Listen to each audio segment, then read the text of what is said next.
Ayan, so guys, mga ka-stroke, nandito ulit tayo sa Antonio's Farm. Pero ang problema natin, nandito mismo si Antonio, si Mang Antonio. At hindi tayo masyado makakamitas ng mga gulay. At kaya alalay lang tayo ngayon dito, guys.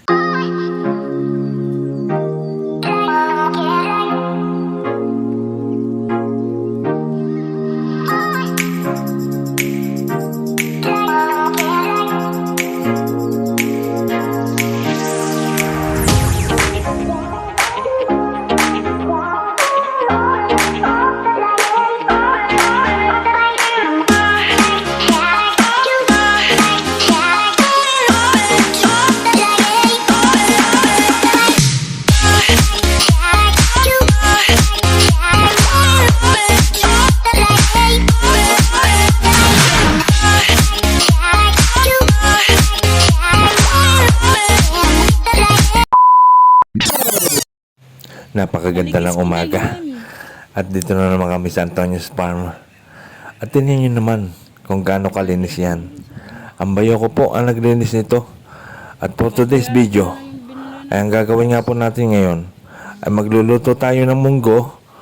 Ayan, tuyo. At saka magluluto rin tayo ng dessert na ube. Ayan, so samahan nyo ako hanggang sa uli, ha. Inumpasahan na namin isa lang ang munggo na dala-dala namin. At lahat ng iluluto namin gulay ay dala namin. Kaya naman hindi kami makakapamitas. Ay dahil nandito nga si Mang Antonio. Mga ka-stroke, herbal trivia lang po tayo, no? Alam niyo ba ang bawang ay nakakapagpababa ng dugo at tumutulong itong pababain din ang alta presyon ng bawang. Isang bawang lamang po ay malaki na tutulong ito para maibaba ang blood pressure.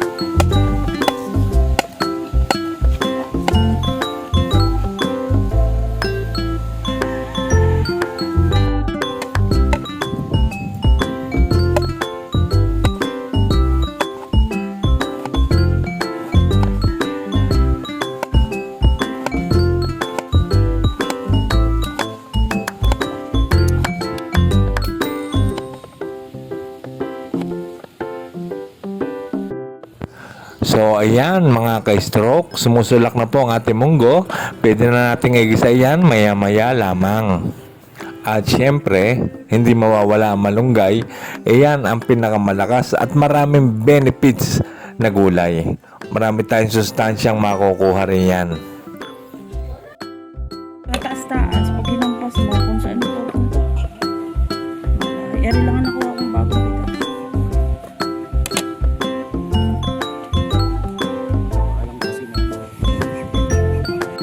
Kapag ama, nasa na? Kapag pera muna. Kanang Jacob. Kapag ama ng dali. Pero bago natin nagisa ang munggo, ay magpiprito muna tayo ng tuyo. Gagamit pala ng motor na iyon ni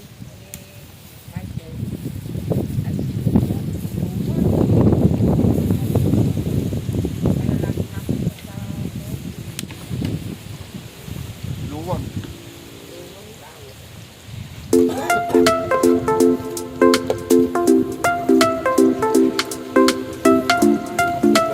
dapat ini sa kapatid ano.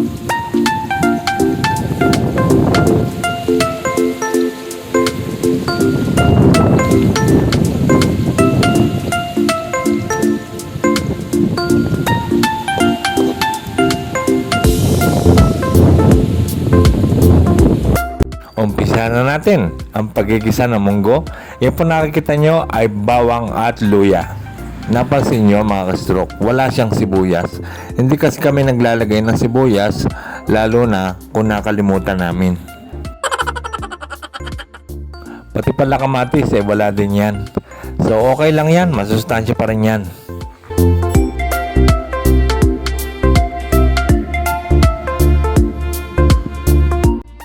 Kaya naman ang ginawa namin ay nilagyan na lamang namin siya ng magic sarap. Magic sarap, baka naman.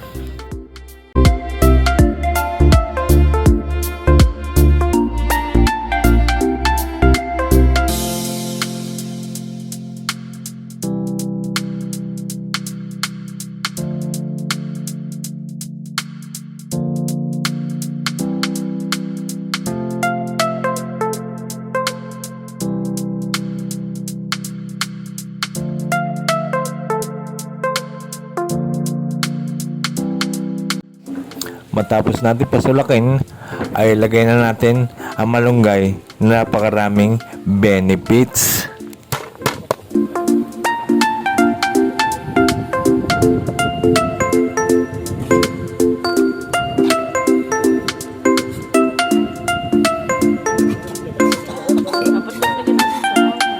Lagyan kasi yun ng tuyo eh, yung papaya. Napakalapit din pala ng pangpalat. Tuyo lang ang nagpalat, tuyo.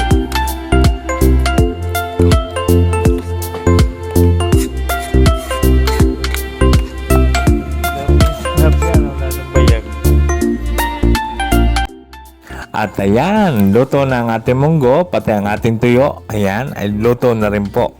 So, ready na po tayong kumain. Mga ka-stroke, kain na po.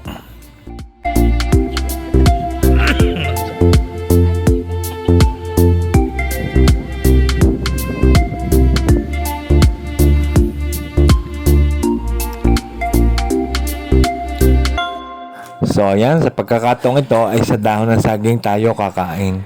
Ayan, may munggo. At saka yun pa rin po yung itlog ng isda. Napakatibay. At ang tuyo. Ayan. So, ayan po ang ating kakainin for today's video.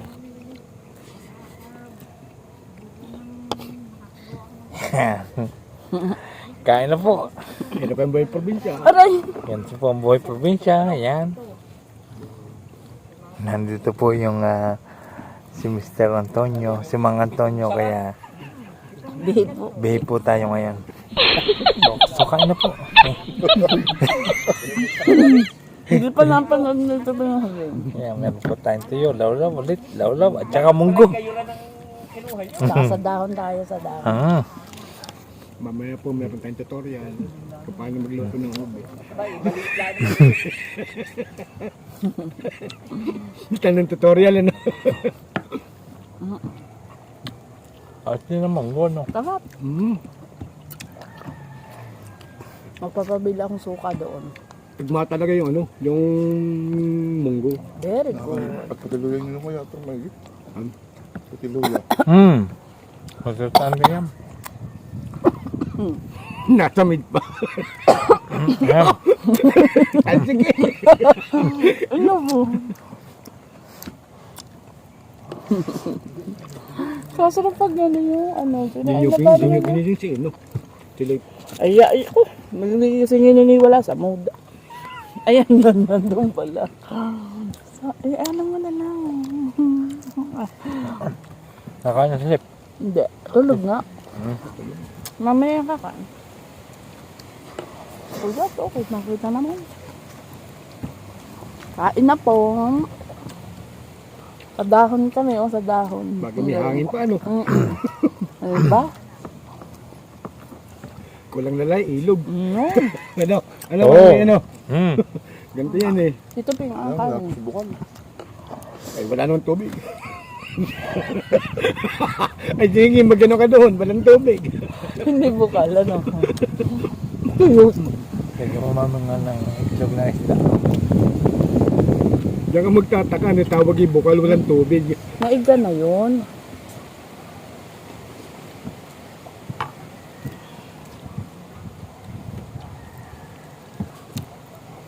Itlog ng fish.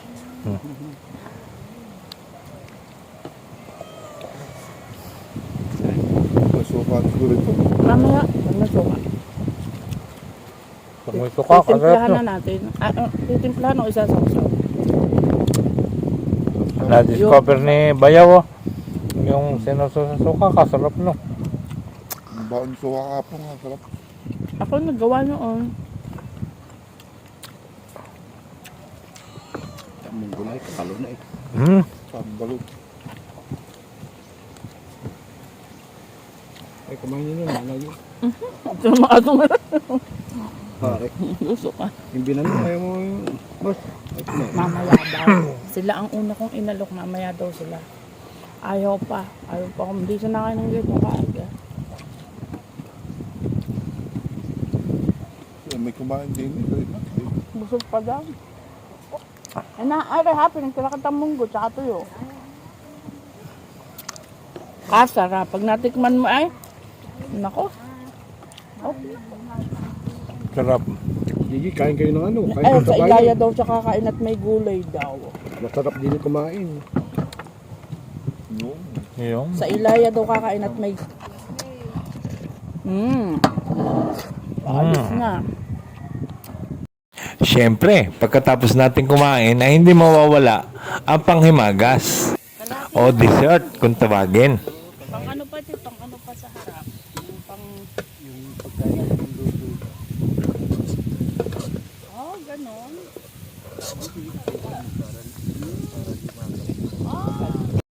Magluluto po tayo ng ubi at ito po ay dito rin namin nakuha sa lupa ni Mang Antonio nang hindi rin niya alam.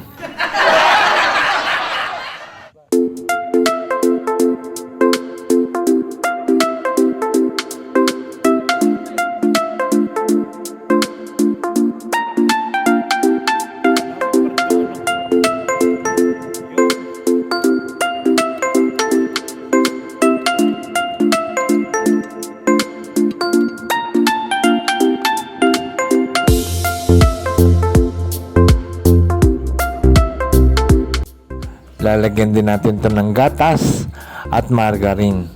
Mas maraming gatas, mas masarap. Kaya nga lamang siya ay medyo matamis. Talagang ingat din tayo matataas sa sugar. So, okay lang naman tumikim ng konti. Yun, no?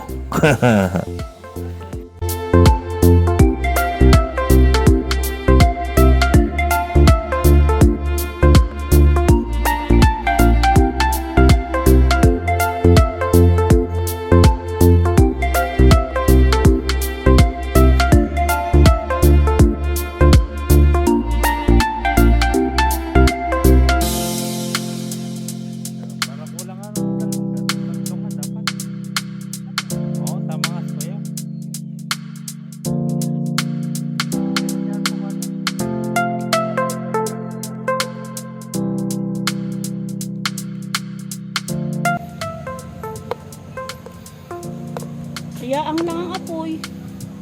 Ay, alisin mo na yung... Dito ping mamaya mo nabuksan. Parang natiting ng gas. Tama lang, apoy. Madali, hindi, madali namang ano, madali namang i-adjust yun. Oh? Madali i-adjust. Kaya nga, mamaya na lang buksan yan. Kasi pa, ang dami tayo. Pwede mo bubuksan eh. Oo. Pang matagal si asal mo. Kaya nga, sobrang daming gatas. Kaya nga, ayan si Tonyo. Magsialis. Wow. Hindi naman din. Ayan, ang star margarine nabubuo pa. Hindi matutunaw. Nililigis Mas maraming gatas, mas masarap. Pero hindi pa nalalagyan ng asukal. Ay, hindi. Hindi. Nalalagyan ng Mamaya na. Mamaya, titikman muna.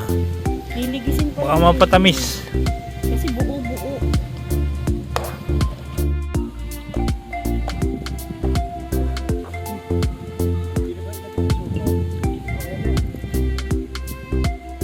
Siya po ang dating action star.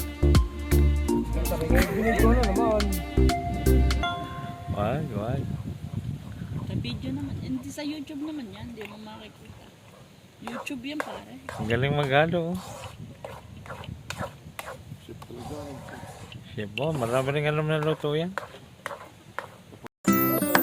Yung naangat. Akin na lang. Ay, ako chili.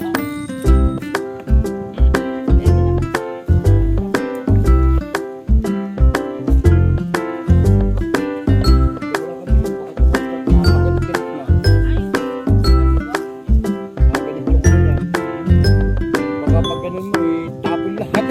Sarap niya, ang dami gatas.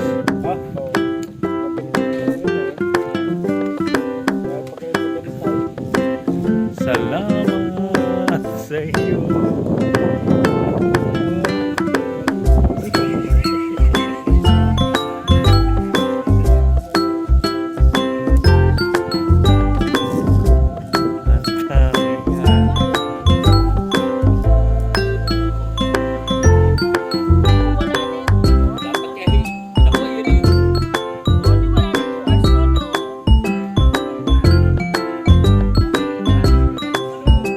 Nung napakiling.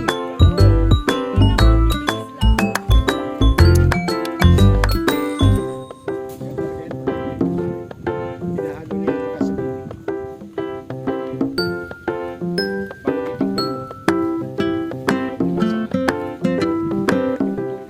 pagkasabi. Pero mamaya lagyan mo yun. Ano yung pagkain mo?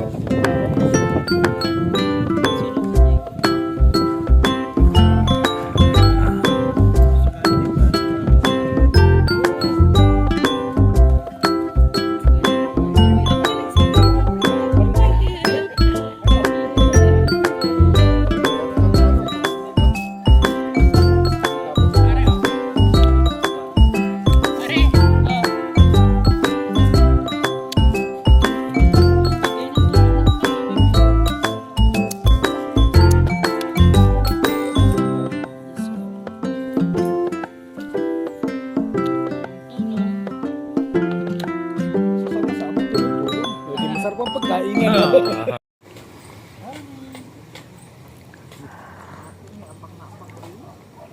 No? Pagkabilagyan, no, sabihin, no, kumain pa rin. Parang di halata, no?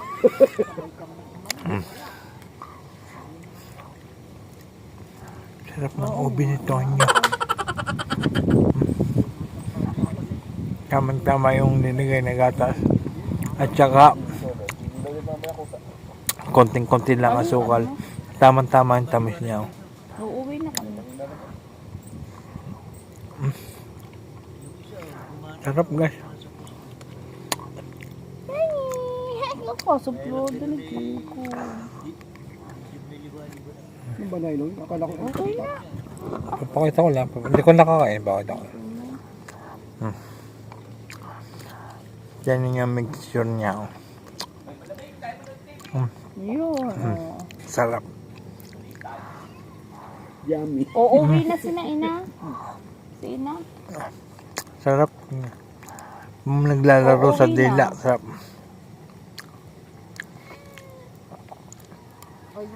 Okay na.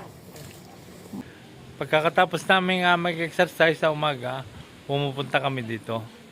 Ayan. So kaya nagmumukbang lang kami dito ng sariwang gulay. Ganun lang ginagawa namin lagi dito.